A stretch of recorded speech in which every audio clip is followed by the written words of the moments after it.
नमस्कार विद्यार्थी मित्रांनो, विद्यानिकेतन अकॅडमीमध्ये मी कैलास सर तुमचं स्वागत करतो. आपण एक महत्त्वाचा विषय समजावून घेत आहोत, भारतीय अर्थव्यवस्था. आणि या अर्थव्यवस्थेमध्ये जे काही टॉपिक आपल्याला पाहायचे होते ते मी तुम्हाला पहिल्या काही लेक्चरमध्ये याची ओळख करून दिलेली आहे. आज आपण या लेक्चरमध्ये, या व्हिडिओमध्ये अर्थव्यवस्थेची जी क्षेत्रे आहेत या क्षेत्रांबद्दलचा अभ्यास करणार आहोत. म्हणजे अर्थव्यवस्थेमध्ये तुम्हाला वेगवेगळी कामं चाललेली दिसतात, वेगवेगळे भाग काही ठिकाणी आपल्याला पाहायला मिळतात, की उदाहरणार्थ शेतीसारखा भाग असेल, उदाहरणार्थ उद्योगासारखा भाग असेल, किंवा याचेच मार्केटिंग असेल, दळणवळण असेल, किंवा इतर ज्या सुविधा आहेत त्या आपल्याला या ठिकाणी मिळत असतात.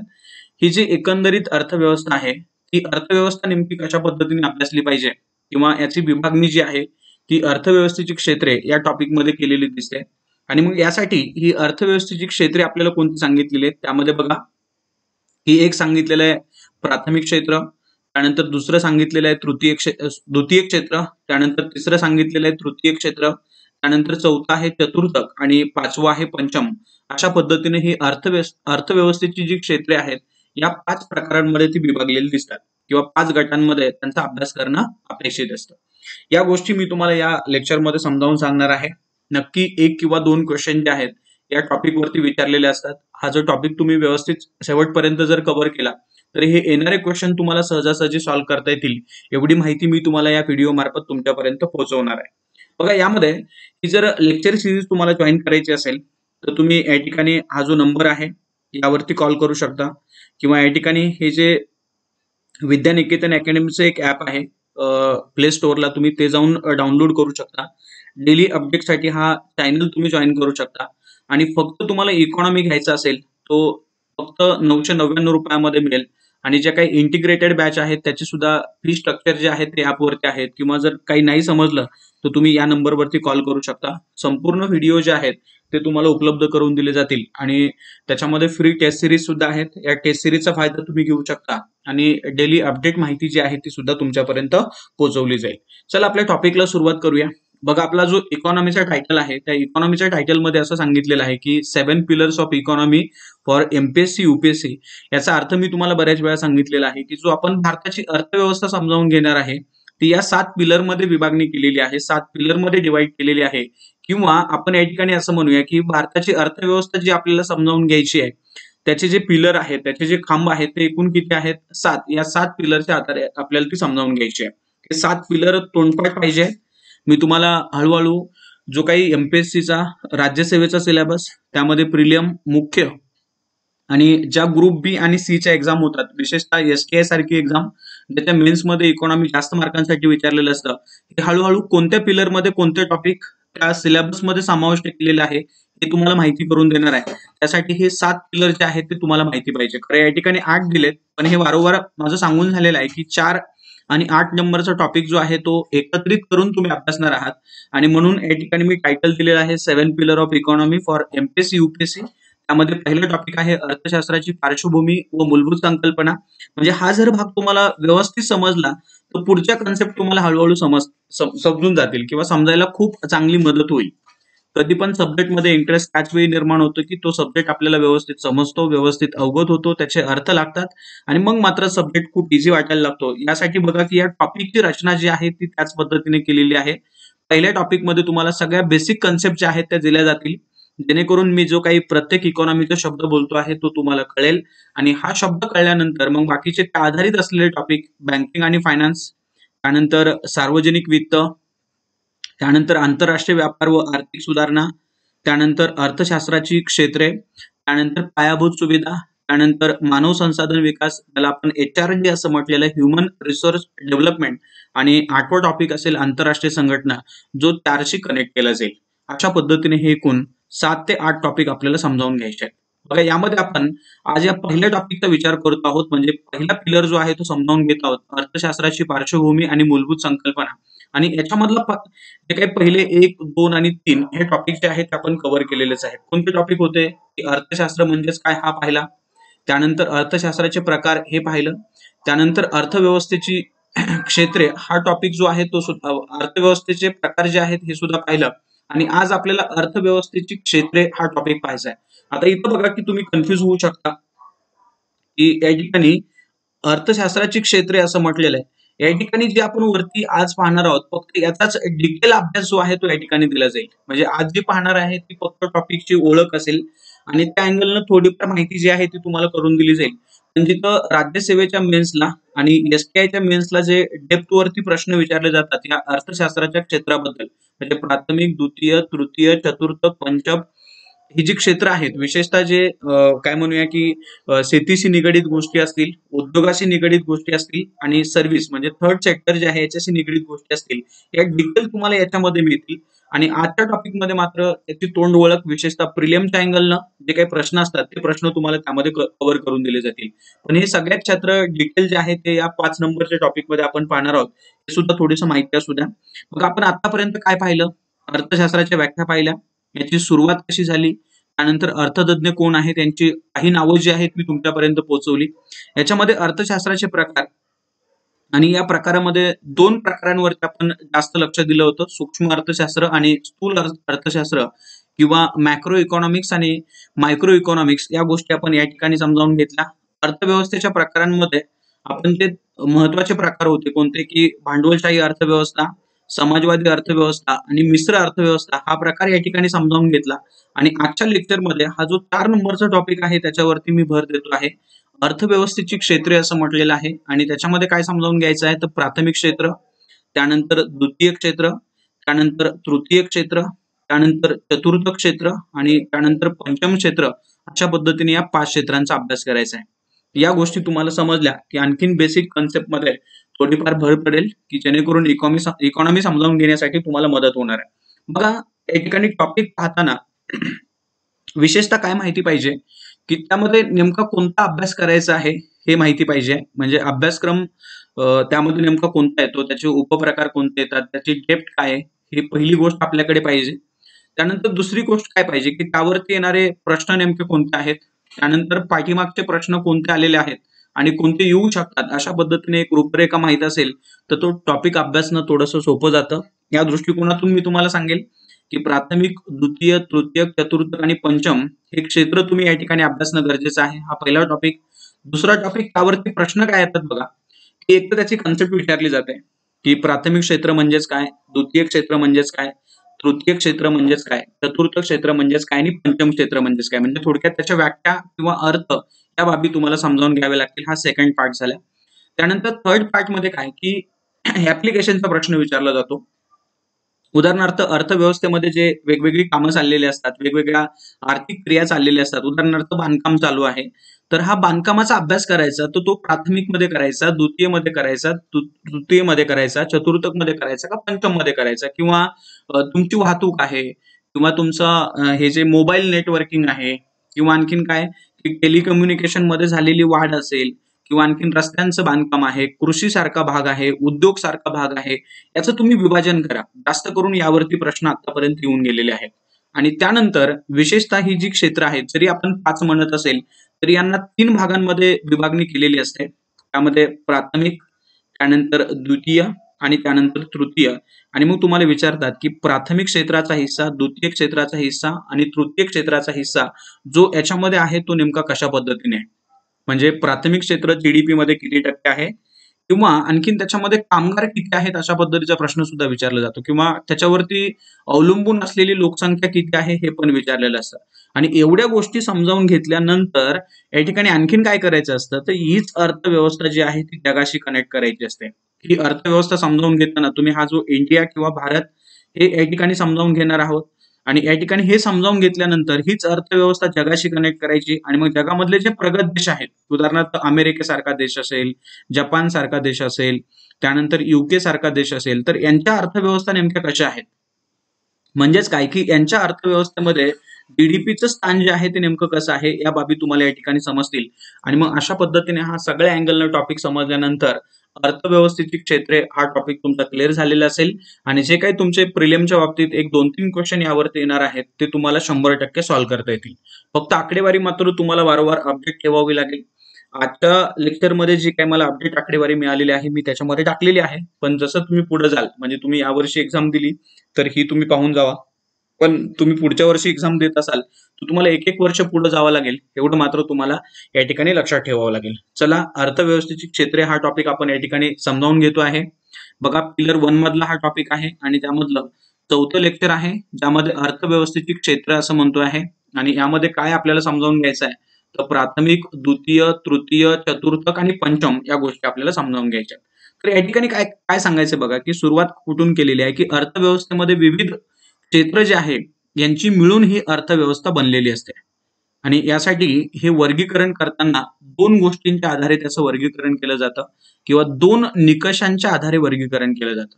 विशेषतः अर्थशास्त्रामध्ये, अर्थव्यवस्थेमध्ये कोणत्या बाबी ज्या आहेत त्या अर्थव्यवस्थेमध्ये असतात.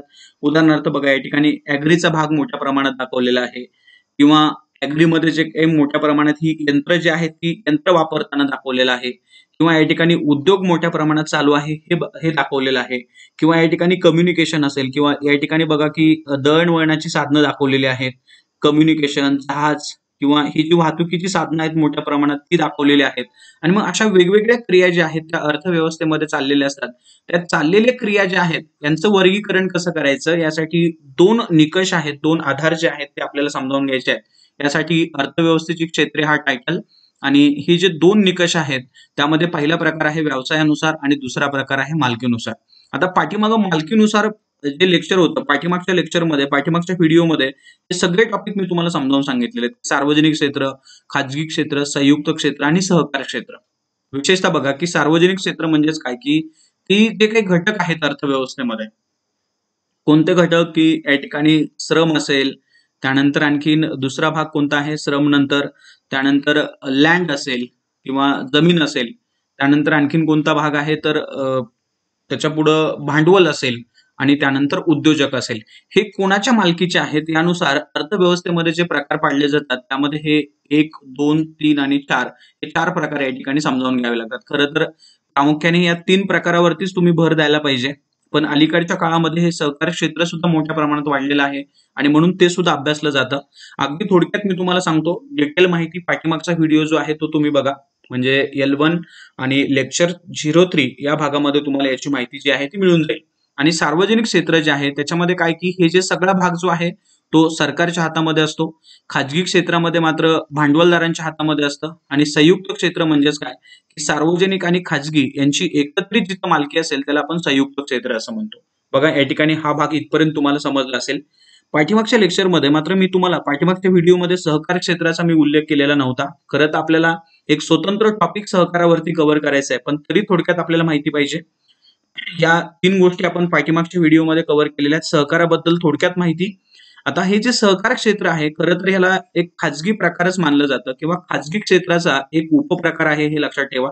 पण यामध्ये मालकी, खाजगीमध्ये मात्र मालकी जी आहे ती एकाची असू शकते, पण सहकारमध्ये ही मालकी जी आहे ती एकाची नसून ती समूहाची असते.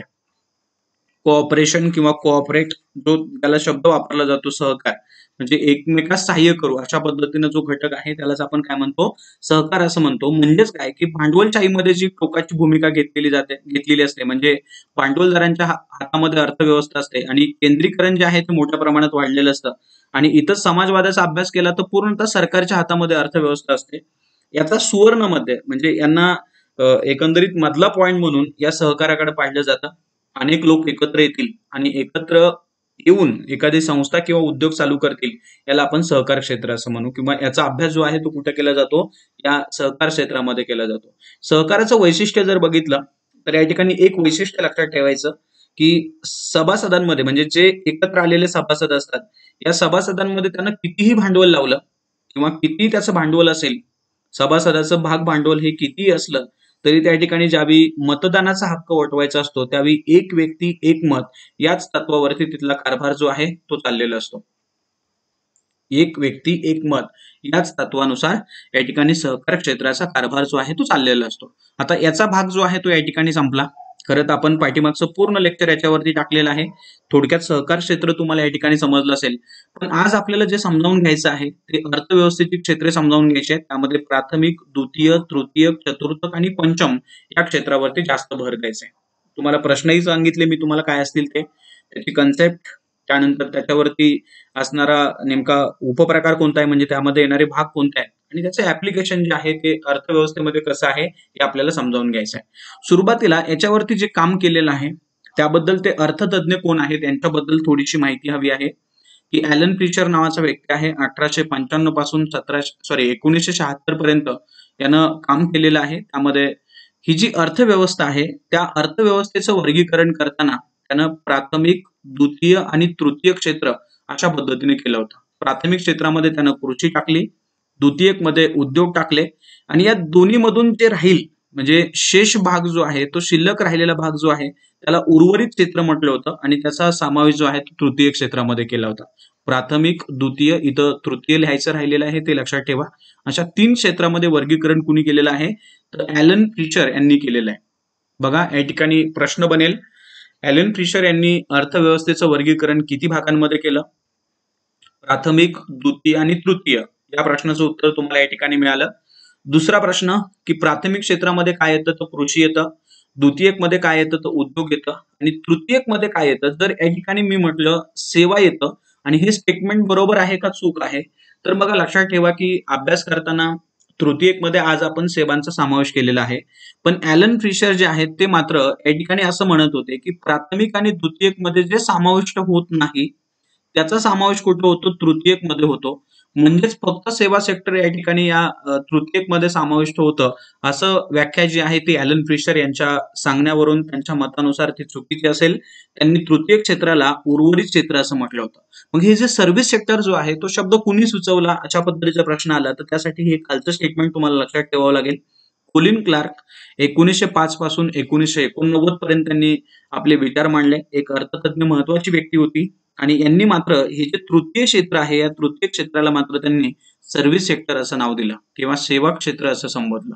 म्हणजे जर आता मात्र या ठिकाणी जर 2 स्टेटमेंट बनवायचे झाले तर स्टेटमेंट असे बनतील की ॲलन फिशर यानं तृतीय क्षेत्रामध्ये उर्वरित व्यवसाय जे आहेत हे त्यामध्ये टाकले होते. उर्वरित व्यवसाय म्हणताना या ठिकाणी असं म्हणायचं आहे की कृषी आणि उद्योग यामधले जो उरलेला भाग आहे तो त्याच्यामध्ये टाकलेला आहे. त्या पद्धतीने हे स्टेटमेंट बरोबर असेल. आणि तृतीय क्षेत्राला सेवा क्षेत्र असं नाव जे आहे ते कोलिन क्लार्क यांनी दिलं. कोणी दिलं तर कोलिन क्लार्क यांनी दिलं. अशा पद्धतीने हे 2 स्टेटमेंट जे आहे ते लक्षात ठेवायचे. आता इथं तुम्हाला कळलं असेल. त्यानंतर बघा त्याच्या पुढं आता ही 3 क्षेत्र आपल्या समोर ठेवून विशेषतः त्यामध्ये चतुर्थक आणि पंचम या क्षेत्रांचा सुद्धा अभ्यास करायचा आहे. त्यामध्ये नेमकं काय येतं हे बघायचं. प्राथमिक क्षेत्र त्यामध्ये विशेषतः कृषी आणि संलग्न व्यवसाय जे आहेत ते प्राथमिक क्षेत्रामध्ये येतात. बघा या ठिकाणी एकत्रित लक्षात ठेवा कृषी आणि संलग्न म्हणजे या ठिकाणी काय म्हणायचं आहे की कृषी व्यवसाय पूर्णतः याच्यामध्ये असेल आणि कृषीशी रिलेटेड जे उद्योग आहेत ते या प्राथमिक क्षेत्रामध्ये येतात. हे सारांश रूपामध्ये तुमच्यासाठी एक स्टेटमेंट झालं. पण एक्झॅक्ट काय काय येतं तर नैसर्गिक साधन संपत्तीशी संबंधित जे सर्व व्यवसाय आहेत ते त्याच्यामध्ये येतील. उदाहरणार्थ पशुसंवर्धन असेल, मग या ठिकाणी हे सगळे पशूंचं संवर्धन. त्यामध्ये आणखीन मत्स्य व्यवसायासारखा भाग असेल तो सुद्धा त्याच्यामध्ये समाविष्ट होईल किंवा खाणकाम हा व्यवसाय जो आहे तो सुद्धा त्याच्यामध्ये समाविष्ट होईल किंवा जंगल आणि वनांसारखा व्यवसाय असेल तो सुद्धा त्याच्यामध्ये समाविष्ट होईल. त्यानंतर उद्यान विद्यासारखा विषय असेल तो सुद्धा त्याच्यामध्ये समाविष्ट होईल आणि कुक्कुटपालन हा व्यवसाय जो आहे तो सुद्धा त्याच्यामध्ये समाविष्ट होईल. तर एवढ्या बाबी ज्या आहेत त्या एवढ्या बाबी कुठे येतील प्राथमिक क्षेत्रामध्ये येतील. म्हणजे हा कृषीचा भाग तर आहेच आहे, पण कृषीशी रिलेटेड जे इतर उद्योग आहेत ते इतर उद्योग सुद्धा कुठे समाविष्ट होतील प्राथमिक क्षेत्रामध्ये समाविष्ट होतील. अगदी हे स्वतंत्ररित्या अगदी पाठ करून लक्षात ठेवायचे, वारंवार वाचायचे. पाठ करायचं म्हणताना मला हे सांगायचं असतं की कन्सेप्ट समजावून घ्या आणि मग ते लक्षात ठेवा. याच्यामध्ये इतर गोष्टी देतील. उदाहरणार्थ कृषी आणि संलग्न व्यवसायामध्ये पशुसंवर्धन, मत्स्य व्यवसाय, रेशीम उत्पादन. त्यानंतर आणखीन बघा की जंगल संपत्ती आणि खाणी तसेच खनिज उद्योग जे आहेत मग त्यामध्ये कोळसा असेल, पेट्रोलियम सारखा भाग असेल, लोह खनिज इत्यादीचं उत्पादन असेल ते सुद्धा प्राथमिक क्षेत्रामध्ये जाईल. त्यानंतर आणखीन काय आहेत बघा की प्राथमिक क्षेत्राचे जे इतर उद्योग रिलेटेड जे आहेत ते सुद्धा त्याच्यामध्ये समाविष्ट होतील आणि या सगळ्यांचा बनलेला भाग जो आहे त्याला एकत्रित आपण काय म्हणू तर प्राथमिक क्षेत्र असं म्हणू. तर या बाबी तुम्ही लक्षात ठेवण्यासारख्या आहे. प्रश्न 2 बनतील. प्राथमिक क्षेत्र म्हणजेच काय त्याची व्याख्या लक्षात ठेवायची की नैसर्गिक साधन संपत्तीशी रिलेटेड जे व्यवसाय आहेत ते प्राथमिक क्षेत्रामध्ये येतात, किंवा कृषी आणि कृषीशी संलग्न जे व्यवसाय आहेत ते प्राथमिक मध्ये येतात. आणि दुसऱ्या प्रश्नाचं उत्तरसाठी ही जी सगळी उदाहरणं जी आहेत ती प्राथमिक व्यवसायाशी संबंधित आहेत असं लक्षात ठेवून. त्यानंतर दुसरा भाग येतो द्वितीय क्षेत्र, ज्याला आपण उद्योग क्षेत्र असंही म्हणतो, किंवा आणखीन त्याला इतर शब्द कोणते वापरता येतील बघा, की सेकंडरी सेक्टर असंही वापरता येईल. त्यानंतर आणखीन काय वापरता येतील, की प्राथमिक क्षेत्रामध्ये जे उत्पादन, जे काही कच्चा माल असेल त्या कच्चा मालावरती जिथं प्रक्रिया केली जाते आणि नवीन उत्पादन तयार केलं जातं त्याला आपण द्वितीय क्षेत्र असं म्हणतो. म्हणजे उदाहरणार्थ या ठिकाणी प्राथमिक क्षेत्रामधून तुम्ही ऊस पिकवला, आता या ऊसापासून आपल्याला काय करायचंय, साखर बनवायची. आता ही साखर बनवताना काय करावं लागणार आहे, या ठिकाणी उद्योग उभा करावा लागणार आहे, आणि हा जो उद्योग आहे त्यालाच आपण द्वितीय क्षेत्र असं म्हणू. किंवा आणखीन ज्या इतर बाबी ज्या आहेत की याचे जे उद्योग आहेत, उदाहरणार्थ तुम्ही शेतामध्ये कापूस पिकवला, हा कापूस पिकवल्यानंतर तुम्ही याचं कापड बनवणार आहात, तर कापड बनवण्यासाठी जो काही कारखाना उभा करणार आहात, जी फॅक्टरी उभी असणार आहे, त्याला आपण काय म्हणणार, द्वितीय क्षेत्र असं म्हणणार. म्हणजे द्वितीय क्षेत्राची व्याख्या काय बनेल, सरळ सरळ, की प्राथमिक क्षेत्रातील उत्पादनावर प्रक्रिया करून जे नवीन उत्पादन तयार करायचं असतं यासाठी हा जो मधला पार्ट आहे त्यालाच आपण द्वितीय क्षेत्र, उद्योग क्षेत्र अशा पद्धतीनं, किंवा आणखीन काय म्हणता येईल तर इंडस्ट्रियली सेक्टर अशा पद्धतीने सुद्धा त्याचं वर्णन जे आहे ते करता येईल. मग यामध्ये काय, की एखादा साखर कारखाना म्हणून तुम्ही लक्षात ठेवू शकता, एखादी कापड गिरणी जी आहे ती तुम्ही लक्षात ठेवू शकता, किंवा बांधकाम हा जो भाग आहे तो सुद्धा या ठिकाणी कुठे जातो, तर सेकंडरी सेक्टरमध्ये जातो. किंवा अजून जर डिटेल सांगायचं म्हटलं तर काय काय येतं बघा, की यामध्ये कारखानदारी किंवा जे मॅन्युफॅक्चरिंग सेक्टर जे आहे ते त्याच्यामध्ये येईल, बांधकाम येईल, वीज निर्मिती सुद्धा येईल. इथं लक्षात ठेवा की वीज निर्मितीचा जो भाग आहे तो सुद्धा याच्यामध्येच येईल, किंवा आणखीन पाणी पुरवठ्यासारखा भाग जो आहे तो सुद्धा याच्यामध्ये जातो. अशा पद्धतीनं हे सेकंडरी सेक्टर बनतं. तर हे तुम्हाला या ठिकाणी कळलं असेल. पण या ठिकाणी लक्षात ठेवा की कधी कधी काय होतं, की आपण तृतीय सेक्टरकडे जाण्याच्या अगोदर एक उदाहरण या ठिकाणी मी तुम्हाला देतो, की उदाहरणार्थ की प्राथमिक क्षेत्र आणि या ठिकाणी आहे द्वितीय क्षेत्र. आता द्वितीय क्षेत्रामध्ये एखादा ट्रॅक्टर बनवला, इथं ट्रॅक्टर बनवला, आणि प्राथमिक क्षेत्रामध्ये तुम्ही काय केलं, की ऊस पिकवलेला आहे. आता हा ऊस पिकवलं आणि इथं एखादा ऊस कारखाना आहे, ऊस कारखाना. आता प्राथमिक क्षेत्रातील ऊस जो आहे तो तुम्ही काय करणार, इथं सेकंडरी सेक्टर मधील उद्योगांमध्ये तो अदानी म्हणून वापरणार. आणि या ठिकाणी हा जो ट्रॅक्टर बनलेला आहे तो द्वितीय क्षेत्रामध्ये बनलेला आहे, तोच शेतीमध्ये शेताच्या कामासाठी वापरणार. अशा पद्धतीने ह्या दोन गोष्टी ज्या आहेत त्या एकमेकांशी रिलेटेड आहेत. त्याला इकॉनॉमीमध्ये काय म्हटलं जातं बघा, की इथलं प्राथमिक सेक्टर मधला एखादा भाग कच्चा माल जेव्हा सेकंडरी सेक्टर मध्ये वापरला जातो त्याला फॉरवर्ड लिंकिंग असं म्हटलं जातं, फॉरवर्ड लिंकिंग असं म्हटलं जातं. आणि द्वितीय सेक्टर मधला एखादा माल जो आहे किंवा एखादा भाग जो आहे तो ज्यावेळी तुम्ही प्राथमिक सेक्टर मध्ये वापरता त्याला बॅकवर्ड लिंकिंग असं म्हटलं जातं. असे दोन शब्द लक्षात ठेवायचे. प्राथमिक सेक्टरचा माल, कच्चा माल जेव्हा तुम्ही सेकंडरी मध्ये वापरता त्यावेळी फॉरवर्ड लिंकिंग, आणि ज्यावेळी सेकंडरी सेक्टर मधला तुम्ही माल किंवा एखादं साधन प्राथमिक मध्ये वापरता त्याला म्हणायचं बॅकवर्ड लिंकिंग. असे दोन शब्द जे आहेत ते या ठिकाणी प्राथमिक आणि सेकंडरीशी रिलेटेड तुम्ही लक्षात ठेवणार आहात. त्यानंतर त्याच्या पुढचा भाग जो आहे ज्याला आपण तृतीय क्षेत्र असं म्हणतो, किंवा त्यालाच सेवा क्षेत्र, सर्व्हिस सेक्टर असंही म्हटलं जाईल. या ठिकाणी बघा की ह्या ज्या प्राथमिक सेक्टर आहे किंवा द्वितीय क्षेत्र जे आहे यांना ज्या काही सेवा लागत असतात, त्यांना ज्या इतर बाबी ज्या लागत असतात त्या पुरवण्याचं काम जे क्षेत्र करतं त्याला आपण तृतीय क्षेत्र असं म्हणतो. प्राथमिक क्षेत्र आणि द्वितीय क्षेत्र यांना पूरक असणाऱ्या ज्या गोष्टी आहेत यांना पुरवण्याचं काम, यांना ज्या सेवा पुरवण्याचं काम जे क्षेत्र करतं त्याला तृतीय सेक्टर असं म्हटलं जातं किंवा सर्व्हिस सेक्टर असं म्हटलं जातं. मग इथं काय काय लागणार आहे, की उदाहरणार्थ तुम्ही माल बनवला, आता या ठिकाणी माल बनवल्यानंतर या ठिकाणी तुम्हाला त्याची वाहतूक करावी लागणार आहे, म्हणजे यासाठी काहीतरी सेवा लागेल, आणि मग ही वाहतूक करण्याचं काम जे कोण करतं त्याला सर्व्हिस सेक्टर मानलं जातं. उदाहरणार्थ जहाज असेल, उदाहरणार्थ ही रस्ते वाहतूक असेल, हवाई वाहतूक असेल, रेल्वे सारखी वाहतूक असेल, अशा पद्धतीने ही सर्व वाहतूक सेवा जी आहे ती कुठे टाकलेली असेल, या तृतीय सेक्टरमध्ये टाकलेली असेल. किंवा दळणवळण असेल, कम्युनिकेशन, उदाहरणार्थ तुम्ही मोठ्या प्रमाणात मोबाईलचा वापर करता, टेलिकम्युनिकेशन जे काही डेव्हलप झालेलं आहे त्याचा वापर करता, हे सुद्धा कुठं जातं, तृतीयमध्ये जातं. किंवा मोठ्या प्रमाणात जो व्यापार आहे, प्रशासकीय सेवा वापरता, किंवा हे जे बँकिंग आहे, तुम्हाला मोठ्या प्रमाणात फायनान्स लागणार आहे, कॅपिटल लागणार आहे, जे बँकिंग व्यवसाय जे तुम्हाला ते फायनान्स पुरवतं हे सुद्धा सर्व्हिस सेक्टरमध्ये जाईल. किंवा उद्योग सेवा जी आहे, वैद्यकीय सेवा जी आहे ती सुद्धा तुम्हाला कुठून मिळते, या तृतीय सेक्टर मधूनच मिळते. किंवा आणखीन हा हॉटेलिंगचा व्यवसाय जो आहे तो सुद्धा कुठं जातो, तृतीय मध्येच जातो. अशा पद्धतीनं प्राथमिक आणि द्वितीय क्षेत्रांना सेवा पुरवणारा भाग जो आहे तो कुठं जातो, तृतीय मध्ये जातो. त्यालाच आपण सर्व्हिस सेक्टर असं म्हटलेलं आहे. किंवा आणखीन डिटेल जर सांगायचं झालं तर त्याच्यामध्ये काय काय येणार आहे बघा, की याच्यामध्ये व्यापार, वाहतूक, दळणवळण, संरक्षण, प्रशासकीय, व्यावसायिक, सामाजिक, त्याचबरोबर काही वैयक्तिक सेवांचा समावेश सुद्धा या तृतीय सेक्टरमध्ये होतो. किंवा या सगळ्यांना एकत्रित आपण तृतीय सेक्टर असं म्हणतो. अशी काही उदाहरणं तुम्ही या ठिकाणी लक्षात ठेवणं अपेक्षित आहे. त्यानंतर बघा त्याच्या पुढचे अगदी थोडक्यात जरी लक्षात ठेवले तरी चालतील.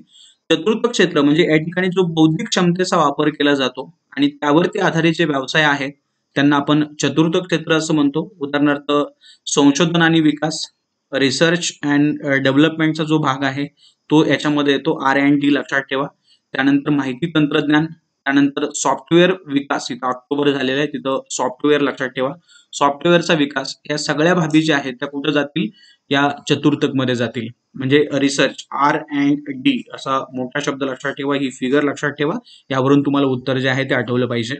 त्यानंतर पंचम क्षेत्र, अर्थव्यवस्थेतील किंवा समाजातील जे सर्वोच्च स्तरावरील निर्णय प्रक्रिया जी आहे, इथं हा शब्द तुमच्यासाठी महत्वाचा असेल. निर्णय प्रक्रियांचा ज्यामध्ये समावेश होतो त्यांना पंचम क्षेत्र असं म्हणायचं. मग तुमचे सरकार असतील, तुमची पार्लमेंट असेल, विद्यापीठ असतील, काही खाजगी संस्था असतील की जे सर्वात वरच्या स्तरावरती काम करतात, किंवा जे कार्यकारी संचालक मंडळ जे आहे त्या सगळ्यांचा समावेश जो आहे तो कुठं होईल, पंचम क्षेत्रामध्ये होईल. यासाठी एखादी डायग्राम तुम्ही लक्षात ठेवू शकता अशा पद्धतीनं, की हे प्राथमिक सेक्टर, द्वितीय सेक्टर, तृतीय सेक्टर, चतुर्थक आणि पंचम. यामध्ये कृषी आणि त्याच्याशी संलग्न उद्योग, संलग्न सेवा किंवा संलग्न भाग, त्यानंतर इथं उद्योग, त्यानंतर इथं सर्व्हिस सेक्टर, त्यानंतर इथं संशोधन आणि विकास, आणि इथं फक्त निर्णय क्षमता जी आहे ती अगदी टोकाची. अशा पद्धतीने ही डायग्राम जर तुम्ही समोर ठेवली तर त्याच्याशी संबंधित प्रश्न पटकन सॉल्व्ह होतील. तर या ठिकाणी तुम्हाला इथपर्यंत समजलं असेल तर हे झाला क्षेत्रांचा अभ्यास. आता हेच इकॉनॉमीमध्ये नेमकी कशा पद्धतीने आहे, भारतामध्ये हा भाग कशा पद्धतीने रुजलेला आहे, विकसित देशांमध्ये कसा आहे, या बाबी आपल्याला या ठिकाणी अभ्यासायच्या आहेत. बघा या ठिकाणी आणखीन अर्थव्यवस्था विकसित होत असताना ती कशा पद्धतीने विकसित होते यासाठी कोलिन क्लर्क नावाचा अर्थतज्ञ आहे, त्यानं एक प्रतिमान मांडलं होतं, मॉडेल मांडलं होतं, आणि त्या मॉडेलमध्ये त्यानं 3 अवस्था सांगितल्या होत्या. ते 3 अवस्था आपल्याला समजावून घ्यायच्यात. परत एकदा बघा, कोलिन क्लार्क त्याचं प्रतिमान हे 3 अवस्था यावरती आधारित मांडलेलं आहे. तो काय म्हणतो बघा, की पहिली अवस्था, दुसरी अवस्था आणि तिसरी अवस्था, या 3 अवस्थांमधून अर्थव्यवस्थेला जावं लागतं. पहिल्या अवस्थेमध्ये काय असते, की संपूर्ण अर्थव्यवस्था ही कृषीवरती आधारित, आणि याच कृषीचा वाटा जो आहे तो रोजगारामध्ये मोठ्या प्रमाणात असतो. म्हणजे थोडक्यात ही अर्थव्यवस्था जर बघितली तर अर्थव्यवस्थेमध्ये जर आपण पार्ट केले तर या पार्टमध्ये काय होतं, की अशा पद्धतीनं सर्वात मोठं क्षेत्र जे आहे ते कृषीशी संबंधित असतं. म्हणजे प्राथमिक क्षेत्राचा वाटा जो आहे तो जास्त असतो, असं कोणाला म्हणायचंय, कोलिन क्लर्कचं जे प्रतिमान आहे त्या प्रतिमानाला म्हणायचंय. म्हणजे आणि या ठिकाणी कृषीचा वाटा अर्थव्यवस्थेमध्ये जास्त असतोच, शिवाय रोजगार पुरवण्याचं सर्वात महत्वाचं साधन सुद्धा त्या अर्थव्यवस्थेमध्ये कृषीच असतं, असं कोण म्हणतं, तर कोलिन क्लर्क म्हणतात. त्यानंतर दुसऱ्या अवस्थेमध्ये गेल्यानंतर काय होतं, की उद्योग क्षेत्राचा विकास जो आहे तो सुरू होतो. कारण प्राथमिक क्षेत्र बऱ्यापैकी भाग आपला व्यापतं, पण या ठिकाणी हळूहळू काय होतं, की इकडं अर्थव्यवस्था जी आहे म्हणजे उद्योगाकडे जास्त झुकायला लागते. या ठिकाणी त्याचा वाटा जास्त वाढायला लागतो, आणि इथं याचा वाटा वाढल्यानंतर याचा वाटा हळूहळू या ठिकाणी कमी व्हायला लागतो, आणि हे उद्योग क्षेत्र जे आहे ते हळूहळू विकसित होतं. आणि या ठिकाणी अशा पद्धतीने अर्थव्यवस्था पुढे जात असताना हे सर्व्हिस सेक्टर जे आहे ते पुन्हा या ठिकाणी त्याचाही वाटा वाढायला लागतो. म्हणजेच काय होतं शेवटी, की या ठिकाणी ही कृषी जे सर्वात जास्त होतं ते कृषी आता मात्र कमी झालेलं असतं, आणि या ठिकाणी सर्वात शेवटी अर्थव्यवस्थेमध्ये सर्वात जास्त वाटा जो आहे तो सेवा क्षेत्राचा, सेकंड विचार केला असता उद्योग क्षेत्राचा, आणि थर्ड विचार केला असता सर्वात कमी कृषी क्षेत्राचा. म्हणजे या ठिकाणी तुम्ही विचार कराल की काय सांगायचं आहे, की जर एखादा आलेख बघितला तर या आलेखामध्ये कृषी सर्वात जास्त असेल पहिल्या टप्प्यामध्ये, आणि नंतर सर्वात कमी कोण असेल, कृषी असेल असं म्हणायचं आहे. आणि उद्योग क्षेत्र हळूहळू वाढेल, पण एवढं वाढणार नाही की जेवढं सर्व्हिस सेक्टर वाढणार आहे. आणि सर्वात जिथं प्रगत अर्थव्यवस्था आहे त्या ठिकाणी मात्र उद्योग क्षेत्रापेक्षा सुद्धा वाटा जो आहे तो सर्वात जास्त असेल कोणाचा?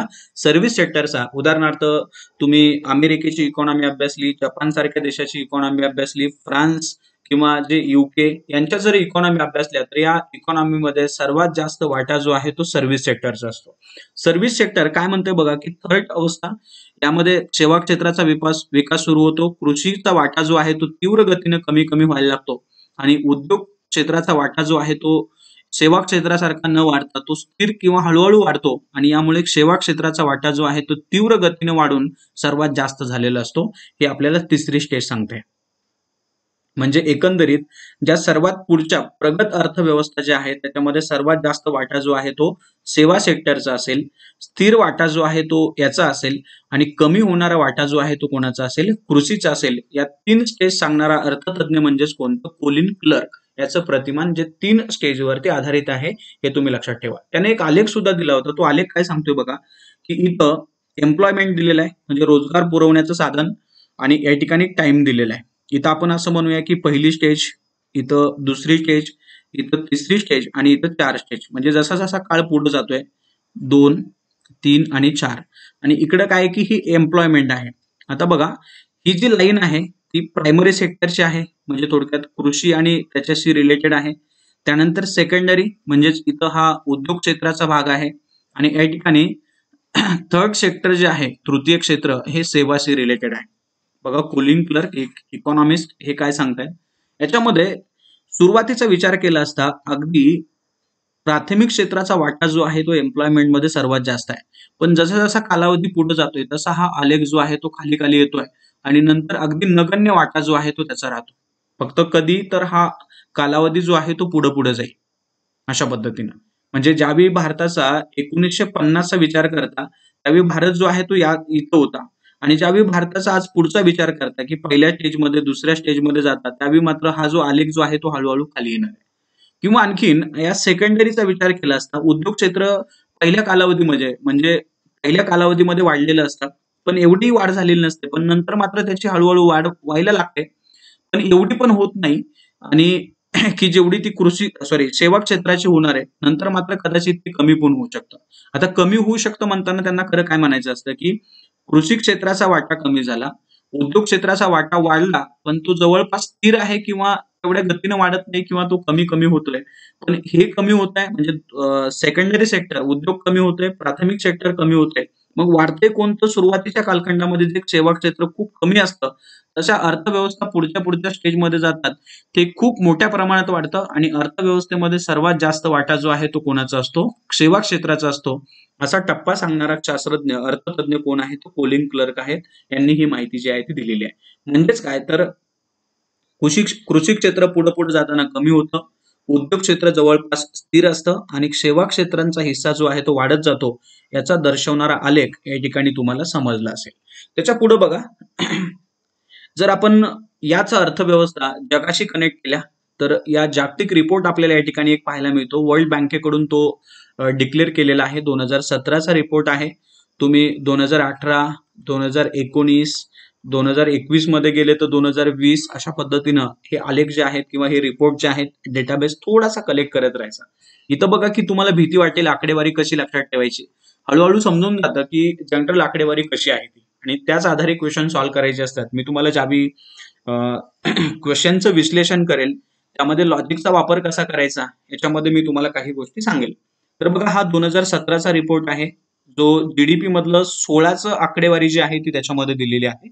या ठिकाणी प्रगत अर्थव्यवस्था घेतल्यात उदाहरणार्थ इंग्लंड आहे, अमेरिका आहे, चायना आहे, भारत आहे आणि टांझानिया यांच्या देशाचा रिलेटिव्ह पार्ट या जीडीपी मध्ये कसा आहे ते त्यांनी देण्याचा प्रयत्न केलेला आहे. बघा प्राथमिक सेक्टर कृषी, उद्योग, द्वितीय क्षेत्र आणि तृतीय क्षेत्र अशा पद्धतीने वाटा दिलेला आहे. इंग्लंडमध्ये कृषीचा वाटा जो आहे तो अगदी 1% आहे. अमेरिकेमध्ये सुद्धा अगदी 1% आहे. चीनमध्ये थोडासा जास्त 9% आहे. भारतामध्ये तो 17%च्या आसपास आहे आणि टांझानियामध्ये तो 32%च्या आसपास आहे. म्हणजे या ठिकाणी खरं काय म्हणायचं आहे की कृषी क्षेत्राचा वाटा जो आहे तो जे प्रगत देश आहेत त्या प्रगत देशांमध्ये वाटा अगदी नगण्य आणि जे अप्रगत आहेत किंवा विकसनशील किंवा जे LCD देश आहेत की ज्यांचा विकास खूपच कमी झालेला आहे, त्यांच्यामध्ये कृषी क्षेत्राचा वाटा जास्त आहे. म्हणजे पुन्हा त्या पोलिंग क्लर्कचं जर तुम्ही या ठिकाणी जो प्रतिमान दिलं होतं ते जर समोर ठेवला, आलेख जर समोर ठेवला, तर कृषी क्षेत्र कुठं आहे या ठिकाणी, आणि जशा जशा अर्थव्यवस्था पुढे जातात तसा हा आलेख जो आहे तो खाली खाली येतो, हे सांगण्याचा प्रयत्न त्याने केलेला आहे. ज्यावेळी आपण उद्योग क्षेत्राचा विचार करतो त्यावेळी उद्योग क्षेत्र इथे 20% आहे, अमेरिकेमध्ये सुद्धा 20% आहे, चीनवरती ते 40 मध्ये आहे, भारतामध्ये ते 29 आहे आणि टांझानियामध्ये ते 27 आहे.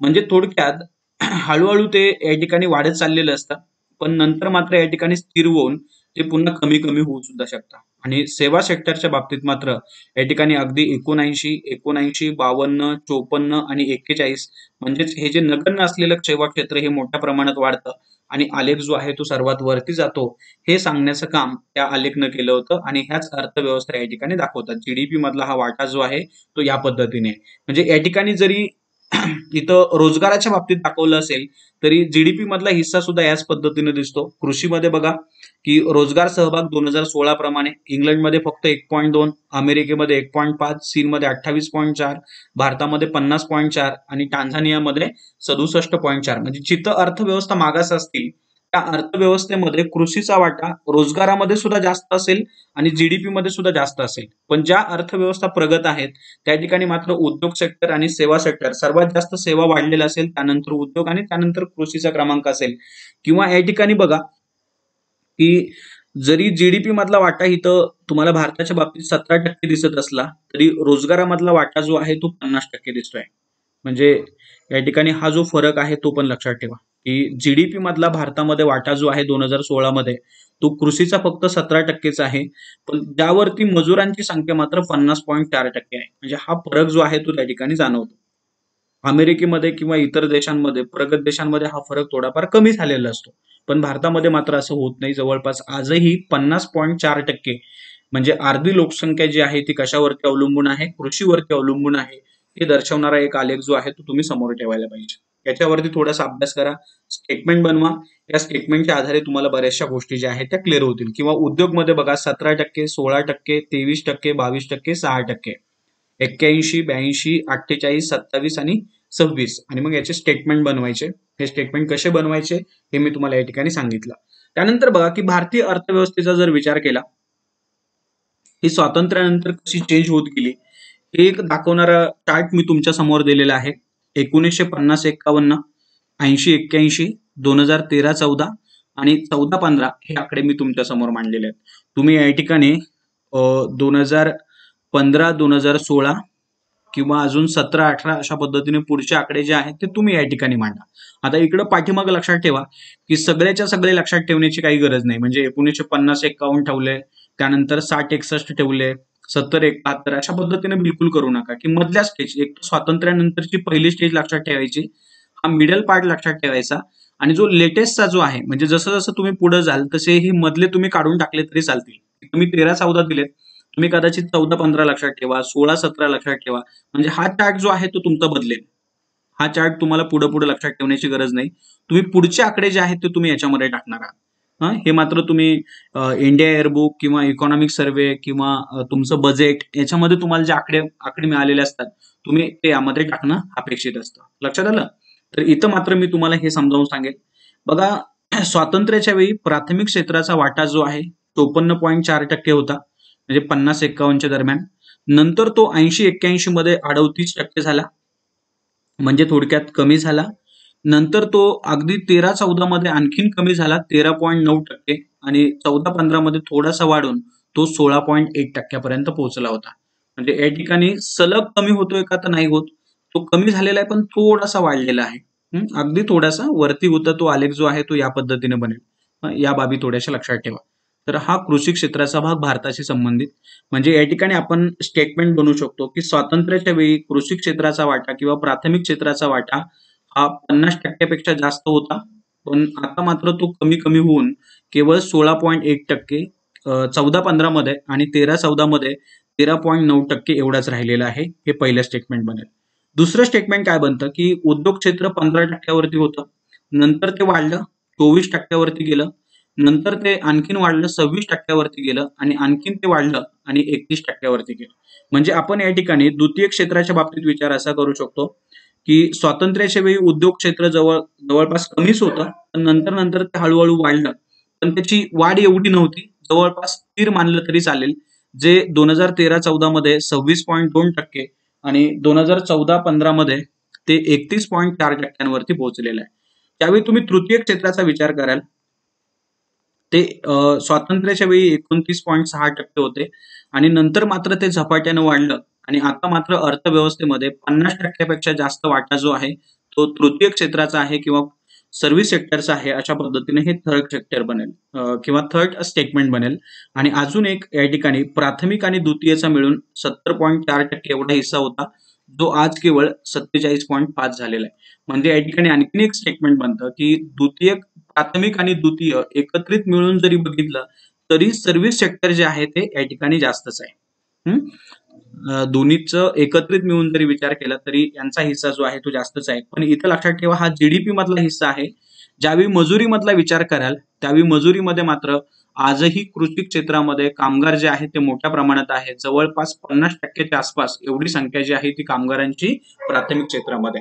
म्हणजे उत्पन्न कमी, दरडोई उत्पन्न जे आहे ते कमी येत आहे, पण या ठिकाणी जीडीपी मधला वाटा कमी आहे आणि अवलंबून असलेले लोक मात्र प्राथमिक क्षेत्रामध्ये जास्त आहेत.